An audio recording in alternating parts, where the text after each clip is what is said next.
يا أيها الذين آمنوا إذا نودي للصلاة من يوم الجمعة فاسعوا إلى ذكر الله وذروا البيع ذلكم خير لكم إن كنتم تعلمون. أما بعد فقد قال الله تعالى في القرآن الكريم بسم الله الرحمن الرحيم وإذا سألك عبادي عني قریب اجیب دعوت الداعی اذا دعان فلیستجیبوا لی وليؤمنوا بی ولعلهم یرشدون. صلوات پر دیجئے محمد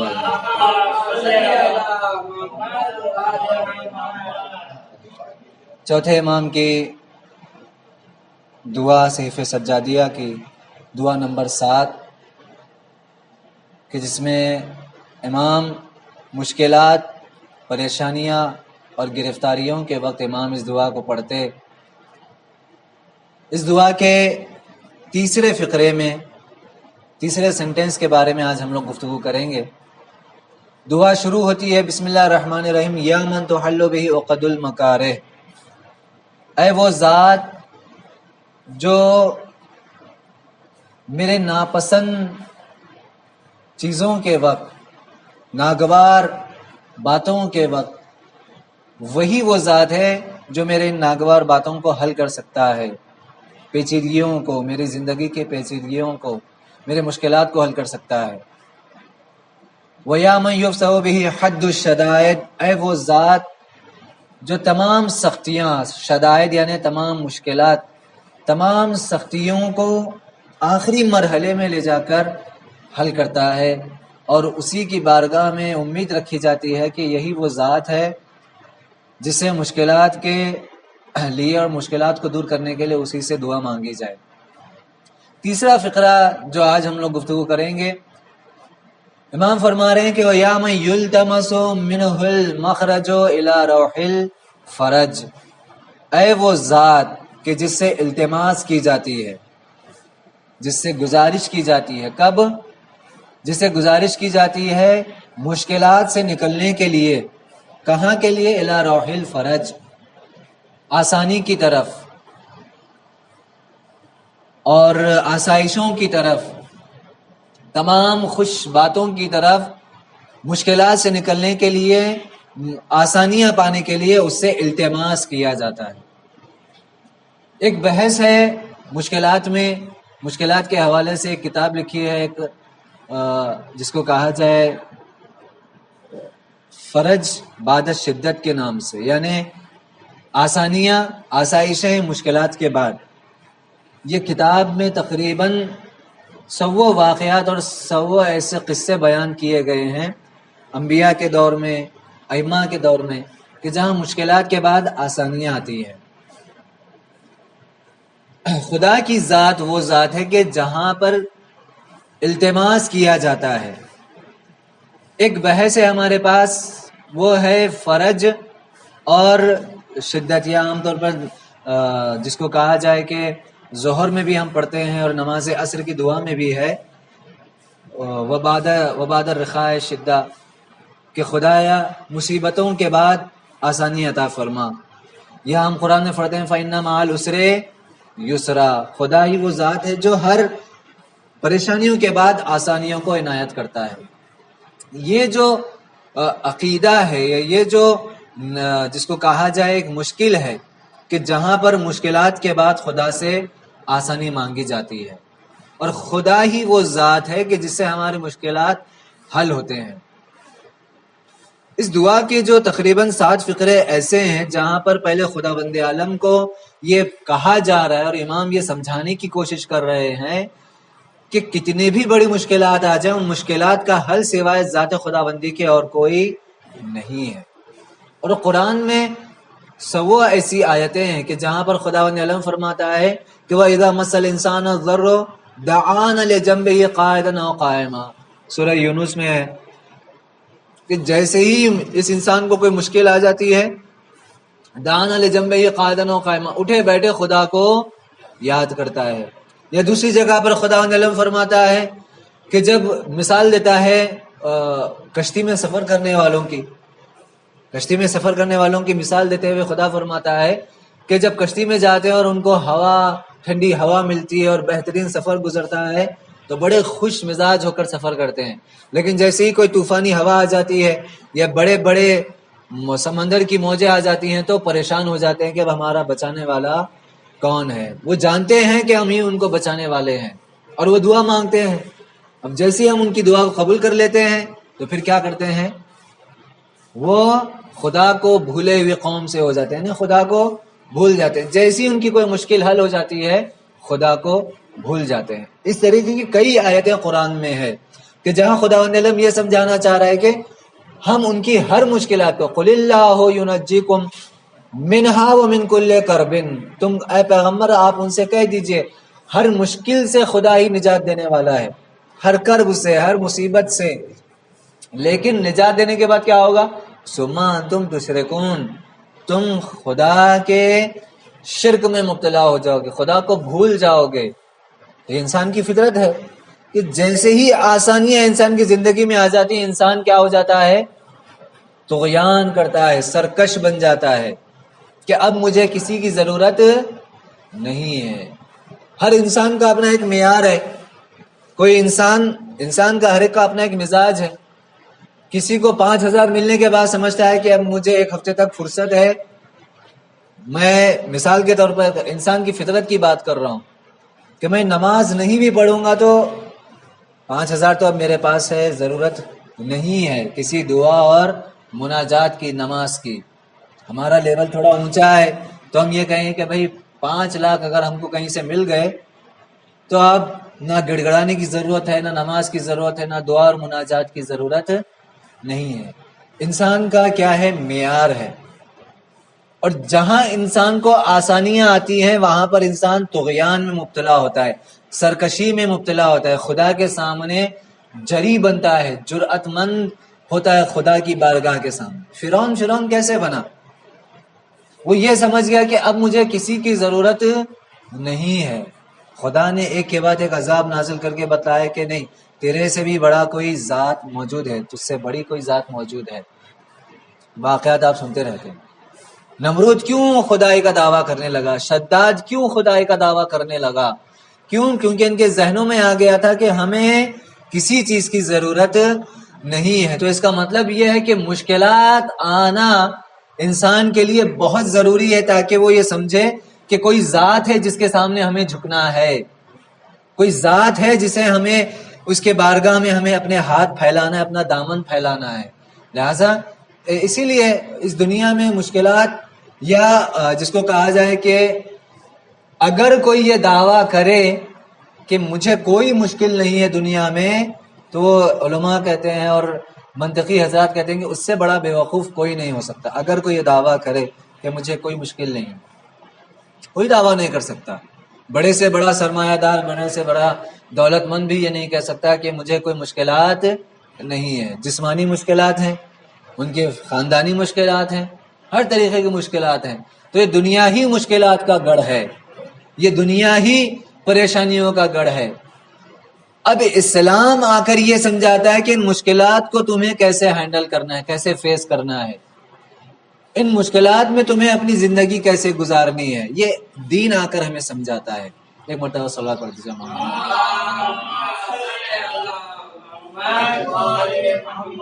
مشکلات کا دور کہاں سے شروع ہوا؟ جناب آدم سے. جناب آدم نے کیا کیا؟ جناب آدم سے اللہ نے کہا کہ آدم تمہیں ساری جنت تمہارے حوالے ہے، ساری جنت تمہارے حوالے ہے، بس یہ ہے کہ اس فلاں درخت کی طرف دیکھنا بھی نہیں، جانا بھی نہیں. یہ جو درخت ہے جناب آدم، اب انبیاء کی بات ہے، انبیاء کے نبوت کے عہدے کے حوالے سے، جبکہ نبی سے کوئی گناہ نہیں ہوتا، ترک اولا ہوتا ہے. اسے میں کئی مرتبہ سمجھا چکا ہوں کہ ترک اولا ہوتا کیا ہے. شان کے خلاف تھا وہ کام کرنا، ان کے عہدے اور پوسٹ کے حوالے کے خلاف تھا کہ وہ اس کام کو انجام دیں. کوئی گناہ نہیں کیا تھا، اسی کو ترک اولا کہتے ہیں. بعض انبیاء سے ترک اولا ہوا ہے، لیکن اماموں سے اور پیغمبر اکرم حضرت محمد مصطفیٰ صلی اللہ علیہ وسلم، ان سے ترک اولا نہیں ہوا ہے، اماموں سے اور پیغمبر اکرم سے. باقی بہت سارے ایسے انبیاء ہیں جن سے ترک اولا ہوا ہے. ترک اولا یعنی ان کے عہدے اور شان کے خلاف تھا کہ وہ کام کریں. بہرحال جناب آدم ہم حرص تو نہیں بولیں گے، لیکن ان کے اندر یہ خواہش ہوئی، چاہے وہ جناب حوا کے ذریعے سے ہو، خود جناب آدم کے ذریعے سے ہو. خدا کیا فرماتا ہے؟ فَعَصَىٰ آدَمُ رَبَّهُ فَغَوَىٰ. سورہ طٰہٰ کی آیت ہے. آدم نے گناہ کیا، آدم نے معصیت کی، آدم نے نافرمانی کی اور بہک گئے. گناہ اس حوالے سے نہیں جو ہم انسانوں کی طرح گناہ ہے، ترک اولا. جناب آدم، خدا نے کیا کیا؟ جناب آدم سے لباس جنت کو چھین لیا، لباس کرامت کو چھین لیا. خدا عالم نے وہ ساری نعمتیں جناب آدم سے کہہ کے کیا کہا؟ جاؤ اب زمین پر رہو. جناب آدم اور جناب حوا جب زمین پر آئے، اب انہیں احساس ہوا کہ میں کن آسائشوں میں تھا، میں کن حالات میں تھا. وہاں پر جنت کی نعمتیں جناب آدم کے لیے اہم نہیں تھی، میں خدا کی نظر سے میں نیچے آ گیا، خدا کی نظر سے میں نیچے آ گیا. لہذا ایک مرتبہ صلوات پڑھ دیجیے.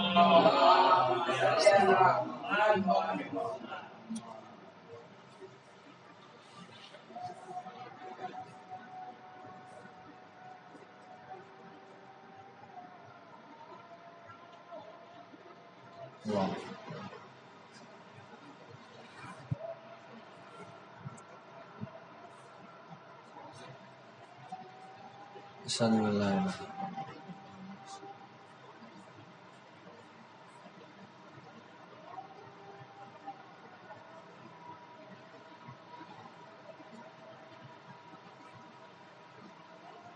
اشہد ان لا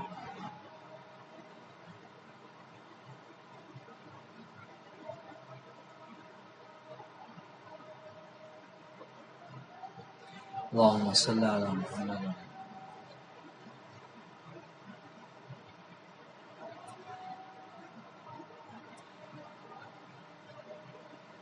اللہم صلی علی محمد. خدا کی نگاہ سے، خدا کے نظر سے گر جانا، یعنی اپنے لیے کہہ رہا ہوں میں، جناب آدم کے لیے نہیں. لہذا جناب عیسیٰ سے سوال کیا گیا، یا روح اللہ، سب سے بڑا عذاب کیا ہے؟ سب سے بڑا عذاب کیا ہے؟ وہ یہ سمجھے کہ شاید جہنم کہیں گے. کہا سب سے بڑا عذاب خدا کی ناراضگی ہے، خدا کا غضب ہے، سب سے بڑی ناراضگی. خدا کا غضب اگر کسی پر آ جائے تو وہ جہنم سے بھی زیادہ خطرناک ہے. ایک مرتبہ ہو سکتا ہے انسان اپنے گناہوں کی وجہ سے جہنم میں جائے، لیکن کوئی ایسی حرکت کرے کہ جو خدا کے غضب کے لیے اور خدا کی ناراضگی کا سبب بنے، یہ سب سے زیادہ خطرناک ہے. لہذا علماء سے سوال کیا گیا، غالباً آیت اللہ مجتہدی تہرانی سے. وہ فرماتے ہیں کہ سب سے بڑا کام یہ ہے، اور اگر تم یہ جاننا چاہتے ہو کہ تم خدا کی نظر میں، یا تمہارے اگر کبھی یہ احساس ہوتا ہے کہ میں تو گناہ کر رہا ہوں، میں تو گناہ کر رہا ہوں لیکن پھر بھی میری زندگی آرام سے چل رہی ہے، کوئی پریشانیاں نہیں ہیں، تو انہوں نے کہا کہ یہی سب سے بڑا عذاب ہے کہ جہاں خداوند عالم تم سے اپنا نظر کرم ہٹا لے کے اور تم کو اپنے حال پر چھوڑ دے. خدا اگر کسی کو اس کے حال پر چھوڑ دے، یہ سب سے بڑا عذاب ہے کہ اب مجھے اس سے کچھ امید نہیں، اب تمہاری مرضی، جو کرنا ہے کرو. تو خدا کی نگاہ سے گر جانا یہ سب سے بڑا عذاب ہے ہمارے لیے. لہذا جناب آدم نے یہ محسوس کیا کہ جنت میں رہنا، کوئی جنت سے نکالے جانے کا ان کو زیادہ افسوس نہیں تھا، افسوس اس بات کا تھا کہ میں نگاہ خدا بندی میں. لہذا وہ گریا ان کا شروع ہوا.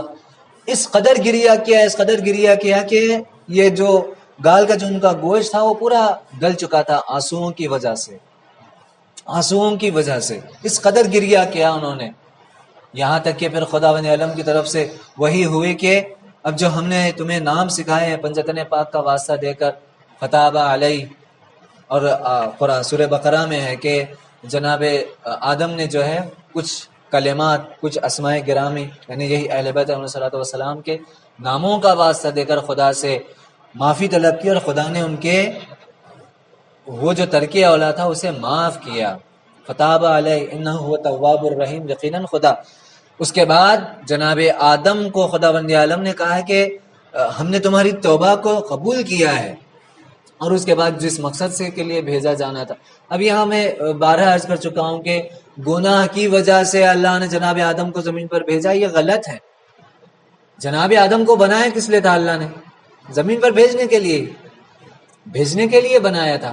ایک موقع جسے ملا کہ اب تم زمین پر چلے جاؤ، ہو سکتا بہت اور زیادہ دن رہتے، لیکن ایک موقع مل گیا کہ نہیں اب زمین پر چلے جاؤ. لہٰذا گناہ کی سزا نہیں، اور گناہ نہیں ہوا ہے، وہ ترک اولا ہوا ہے. ایک مرتبہ صلوات پڑھتے سے محمد.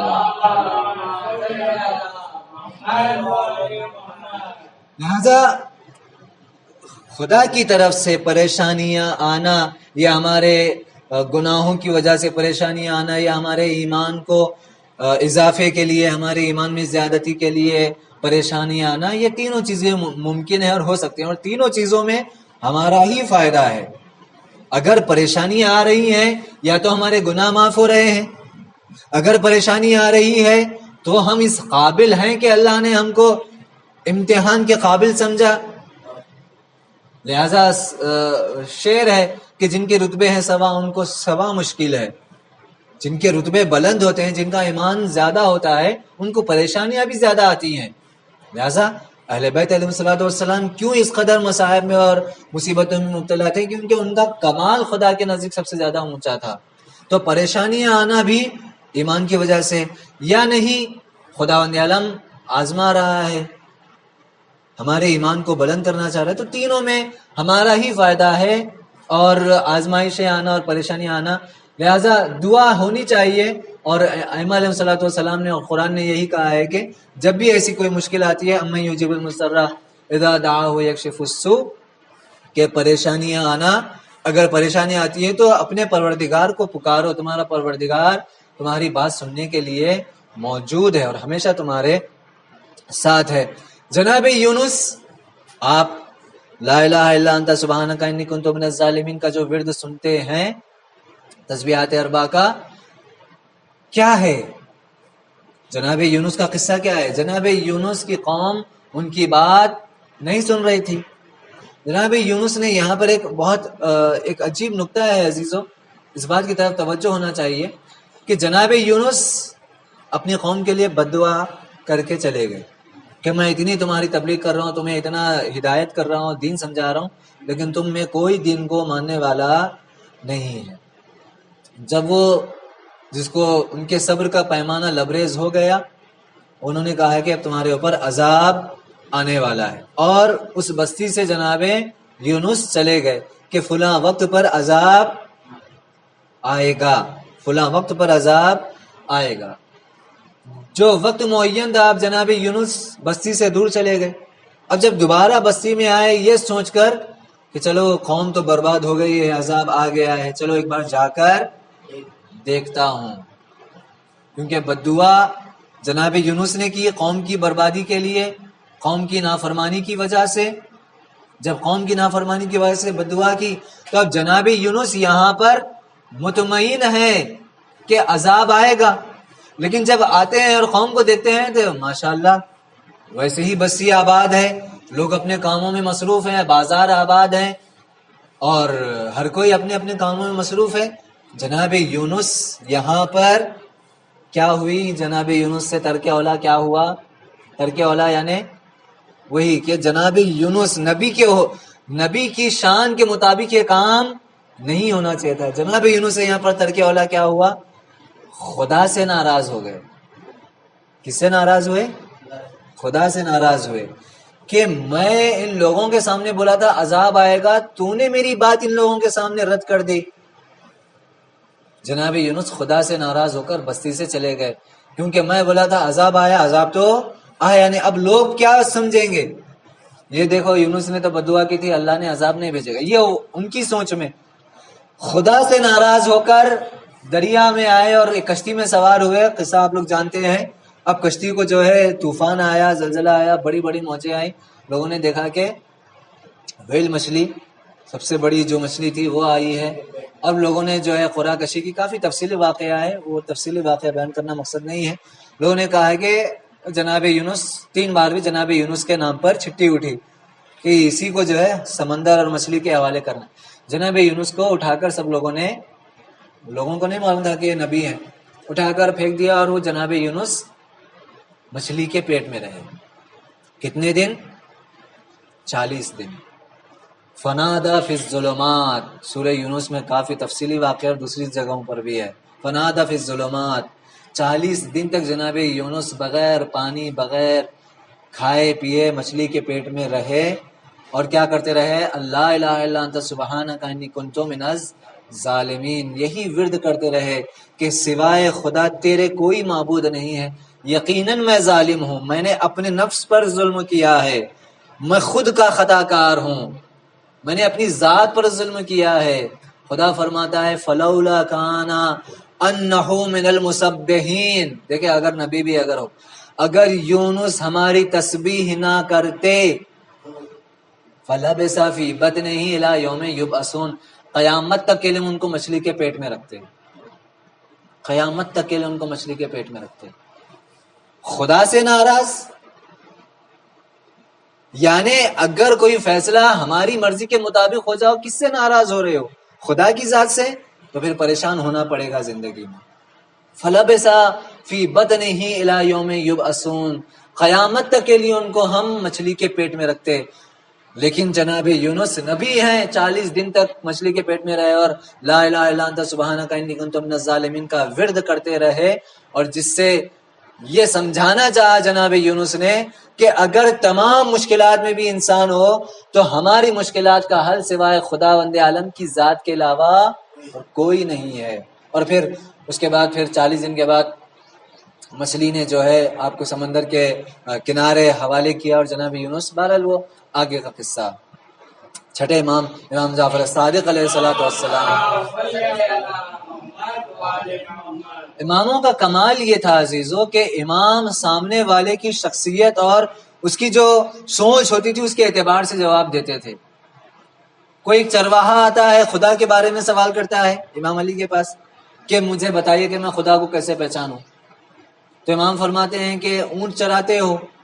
کہاں چراتا ہوں. کہا اگر تم ریگستان میں جا رہے ہو اور تم کو کہیں قدم کے نشان دکھائی دیے تو تم کیا سمجھو گے؟ یہی سمجھوں گا کہ یہاں سے اونٹ گزرا ہے، کچھ لوگ گزرے ہیں.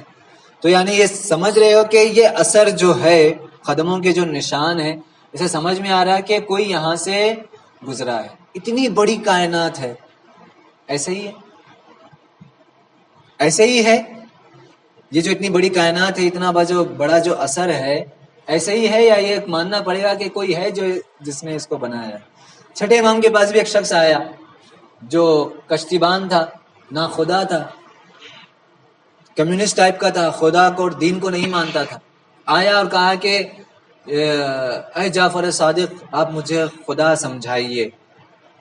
کہا کہ تمہارا کام کیا ہے؟ کہا میں کشتی بان ہوں، نہ خدا ہوں، کشتی چلاتا ہوں.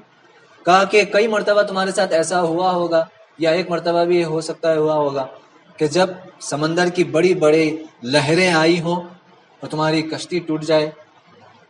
ایسے عالم میں کہ جہاں سمندر میں کوئی نہ ہو اور تمہاری کشتی ٹوٹ جائے اور تم پانی میں بہنے لگو، کیا اس آخری مومنٹ پر، آخری دم پر تمہیں امید رہتی ہے کہ ابھی بھی کوئی آئے گا مجھے بچا سکتا ہے؟ کہا ہاں ایسا تو ہوا ہے. کہا اسی امید کو خدا کہتے ہیں، اسی امید کو کہ ابھی بھی کوئی مجھے بچا سکتا ہے، کہ جب چاروں طرف تمہیں کوئی نہ دکھائی دے لیکن امید کا، جس کو کہتے ہیں کہ ڈوبتے کو تنکے. لیکن ہمارے ساتھ عزیزو پرابلم کیا ہوتا ہے کہ ہمارے اوپر جب بھی مشکلات آتی ہیں ہم کیا سوچتے ہیں. مثال کے طور پر ایک عام سی مثال دے رہا ہوں. ابھی مجھے 10,000 کی ضرورت پڑ گئی، 10,000 کی ضرورت پڑ گئی بہت ایسے حالات میں کہ جب میرے پاس کہیں سے کوئی راستہ نہیں ہے تو میرے ذہن میں کیا آئے گا؟ سب سے پہلے میرا کہ چلو امجد بھائی سے لے لوں گا، چلو امجد بھائی سے لے لوں گا. ہماری مشکل یہ ہے کہ ہم خدا کے بنائے ہوئے بندوں کو اپنی مشکلات کا حل سمجھتے ہیں. کمال توحید یہ ہونا چاہیے، ہمارا یقین اس معیار پر ہونا چاہیے کہ خدایا تو ذریعہ بنا، تو میری اس مشکل کو حل فرما۔ ہو سکتا ہے کہ خداوند عالم امجد خان صاحب کے ذہن میں ڈالے کہ جاؤ تم پوچھو کہ شاید ان کو ضرورت ہے اور تم جا کر ان کا مسئلہ حل کرو، وہ اس کا راستہ ہے۔ ہمارا کام کیا ہوتا ہے عام طور پہ، ہماری جس کو کہا جائے سوچ کیا ہوتی ہے کہ ہم اپنے خدا کے بندوں ہی میں جو ہم اپنے مشکلات کا حل ڈھونڈتے ہیں، جبکہ مشکلات کا حل سوا خداوند عالم کی ذات کے کوئی اور نہیں ہے۔ وہ الگ بات ہے کہ وہ مسبب الاسباب ہے اور وہ ذریعے بناتا ہے، اسباب مہیا کرتا ہے۔ خداوند عالم سے یہی دعا ہے کہ خدایا یقیناً ہم سب مشکلات میں مبتلا ہیں، ہم سب گرفتاری میں مبتلا ہیں، خدایا ہم سب کی پریشانیوں کو حل فرما۔ خدایا ساری دنیا میں جہاں جہاں کہیں بھی انسانیت کسی بھی مشکلات میں مبتلا، خصوصاً پاکستان میں جو سیلاب آ رہا ہے، خصوصاً عراق کے جو حالات خراب ہیں، خصوصاً افغانستان میں، یہ جہاں کہیں بھی ایسے مشکلات ہیں، خدایا ان مشکلات کو اور ان تمام افراد کو زمینی اور آسمانی تمام مصیبتوں سے محفوظ فرما۔ بسم اللہ الرحمن الرحیم۔ والعصر ان الانسان لفی خسر الا الذین آمنوا وعملوا الصالحات وتواصوا بالحق وتواصوا بالصبر۔